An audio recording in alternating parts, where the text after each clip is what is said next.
Chapter 13. I Plunged to My Death. We spent 2 days on the Amtrak train, heading west across the United States for Los Angeles. On our way to our next stop in St. Louis, we weren't attacked even once, but I didn't relax. I felt that we were being watched from above and maybe from below. I felt that something was waiting for the right opportunity. I tried to keep out of sight because my name and photo were on the front pages of several newspapers. One newspaper showed a photo taken by a tourist as I got off the burning bus back in New Jersey. I had a wild look in my eyes. My sword was in my hands, but you couldn't tell what it was because of the mist. The caption read, 12-year-old Percy Jackson, wanted for questioning in the disappearance of his mother 2 weeks ago, is shown here escaping from the bus where he attacked several elderly female passengers. The bus exploded on a New Jersey roadside. People believe the boy may be traveling with 2 teenage accomplices. His stepfather, Gabe Ugliano, has offered a cash reward for information leading to his capture. Don't worry, Annabeth told me. Mortal police could never find us. But she didn't sound so sure. I watched out the windows of the train. I was surprised to see a centaur family hunting in a wheat field. Toward evening, I saw something huge moving through some woods. I could have sworn it was a lion, except that lions don't live in America. And this thing was the size of a truck. Night came, and we began to sleep in the train seats. I kept waking up. The second time, I saw that Annabeth was watching me. I heard you talking in your sleep, she said. I heard you say, I won't help you. Who were you talking to in your dream? Who wants your help? I didn't want to say anything. It was the evil voice again, the one from the dark hole. But the dream bothered me so much, I finally told her. Annabeth was quiet for a long time. That doesn't sound like Hades.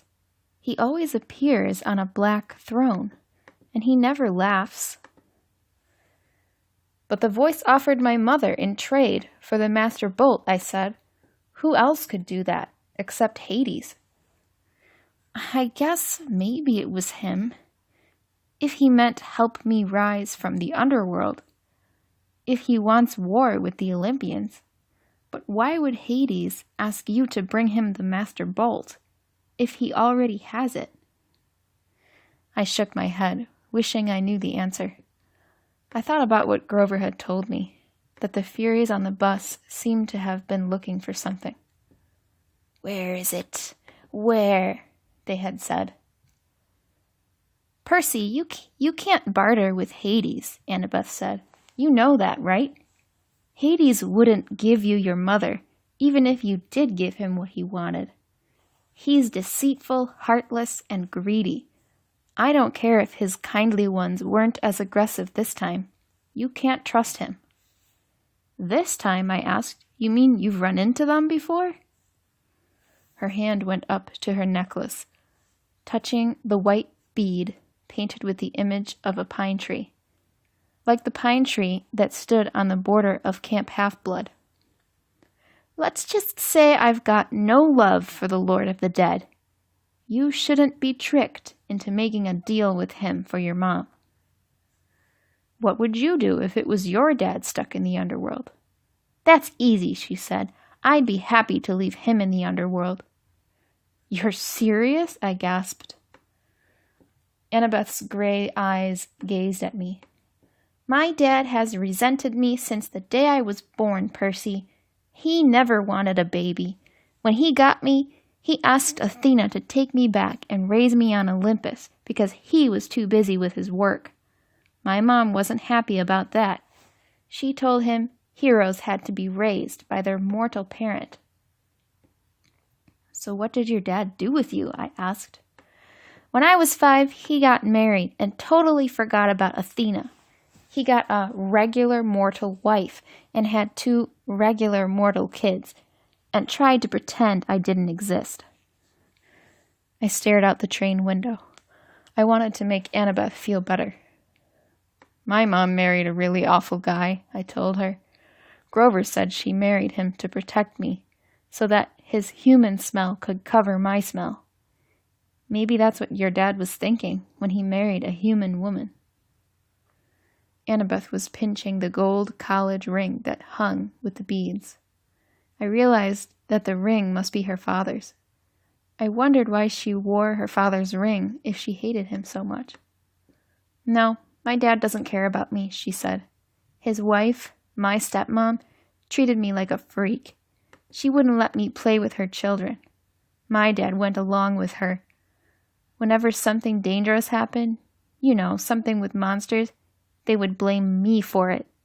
Finally, I realized I wasn't wanted. I ran away. How old were you? I asked. Same age as when I started camp, 7. But you couldn't have gotten all the way to Half-Blood Hill by yourself. Not alone, no. Athena watched over me, guided me toward help. I made a couple of unexpected friends who took care of me, for a short time anyway.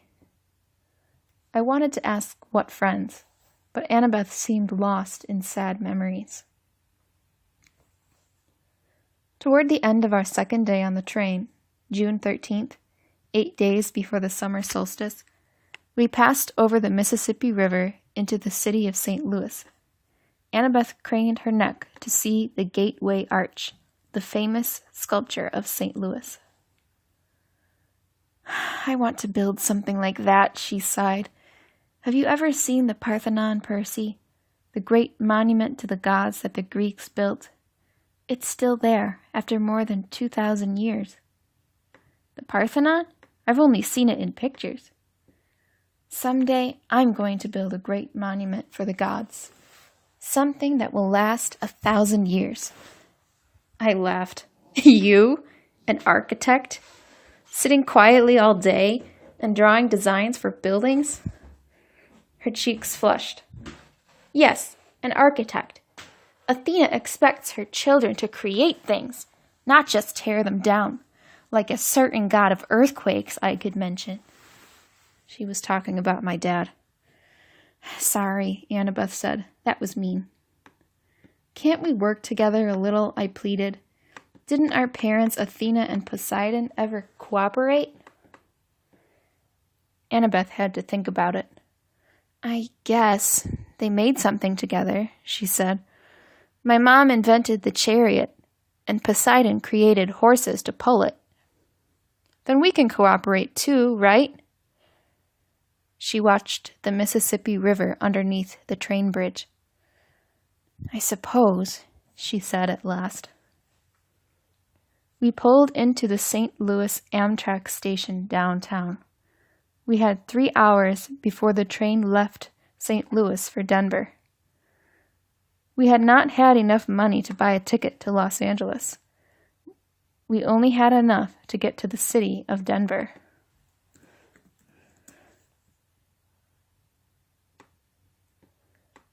Grover stretched. Before he was even fully awake, he said, Food. Come on, goat boy, Annabeth said. We're going to see the Gateway Arch. This may be my only chance to ride to the top. Are you coming or not? I wanted to say no, but I figured that if Annabeth was going, we shouldn't let her go alone. Grover shrugged. As long as there's a snack bar without monsters. The arch was about a mile from the train station. Annabeth kept telling us interesting facts about how the arch was built while we walked there. Then we waited in line in the underground museum. I kept looking around. You smell anything? I murmured to Grover.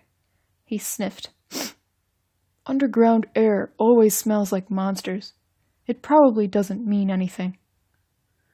But something felt wrong to me. I had a feeling we shouldn't be here. Guys, I said, you know the gods' symbols of power? Yeah? Well, the god of the underworld, doesn't he have a hat that gives him power? You mean the helm of darkness, Annabeth said. Yeah, that's his symbol of power. But his helm is a lot more powerful than my invisibility hat. Right, said Grover. The helm allows him to become darkness. He can melt into shadow or pass through walls. He can't be touched or seen or heard. And he can radiate fear, so intense it can drive you insane or stop your heart. Why do you think so many people fear the dark? So that means he could be right here, watching us, I asked. Annabeth and Grover looked at each other. Yes, Grover said. I tried not to think about that while we waited for the elevator we were going to ride to the top of the arch. When I saw how tiny the elevator was, I thought I was going to go crazy. I hate tight spaces.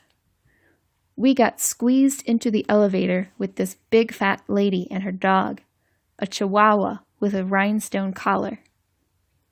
The fat lady had beady eyes, pointy teeth, a floppy denim hat, and a denim dress that bulged. The chihuahua growled. Now, Sonny, be nice, she told the dog. At the top of the arch, rows of tiny windows looked out over the city on one side and the river on the other. The view was okay, but I didn't like being in a small space, 600 feet in the air. Annabeth kept talking about structural supports and how she would have made the windows bigger and designed a see-through floor. Then it was time to go down. I steered Grover and Annabeth toward the exit, loaded them into the elevator, and I was about to get in myself when I realized there were already 2 other tourists inside. No room for me. The park ranger said, "Next car, sir." Grover and Annabeth both looked nervous, but they let the elevator door slide shut. Now the only people left on the observation deck were me, a little boy with his parents, the park ranger, and the fat lady with her chihuahua. I smiled uneasily at the fat lady. She smiled back, her forked tongue flickering between her teeth. Wait a minute. Forked tongue? The chihuahua started yapping at me. Now, Sonny, the lady said. This is not a good time. We have all these nice people here. Doggy, said the little boy. Look, a doggy. His parents pulled him back. The chihuahua bared his teeth at me, foam dripping from his black lips. Well, son, the fat lady sighed, if you insist. Ice started forming in my stomach. Did you just call that chihuahua your son? Chimera, dear, the fat lady corrected. Not a chihuahua.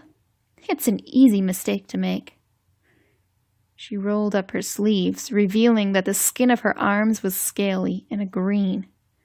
When she smiled, I saw that her teeth were fangs. The pupils of her eyes were sideways slits, like a reptile's. The chimera barked louder, and with each bark it grew. Now it was the size of a lion. The bark became a roar. The chimera was now so tall, its back rubbed against the roof. It had the head of a lion with a bloody mane, the body and hooves of a giant goat, and a serpent for a tail. The rhinestone dog collar still hung around its neck, and the plate-sized dog tag was now easy to read. Chimera, rabid, fire-breathing, poisonous. If found, please call Tartarus, extension 954. I realized I hadn't even uncapped my sword. My hands were numb. I was 10 feet away from the chimera's bloody jaws. The snake lady made a hissing noise that might have been laughter. Be honored, Percy Jackson. Lord Zeus has allowed me to test a hero with one of my own creations. For I am the mother of monsters, the terrible Echidna. Percy Jackson, my son shall destroy you. The chimera charged, its lion teeth gnashing. I managed to leap aside and dodge the bite. I ended up next to the family and the park ranger, who were all screaming now, trying to open the emergency exit doors. I couldn't let them get hurt. I uncapped my sword, ran to the other side of the deck, and yelled, "Hey, Chihuahua!" The chimera turned and shot a column of flame straight at me. I dove through the explosion. The carpet burst into flames. The heat was so intense, it nearly seared off my eyebrows. Where I had been standing a moment before was a hole in the side of the arch, with melted metal steaming around the edges. I slashed at the chimera's neck with my sword riptide. That was my fatal mistake. The blade bounced off the dog collar. I tried to regain my balance, but the serpent tail whipped around and sank its poisonous fangs into my calf. My whole leg felt like it was on fire.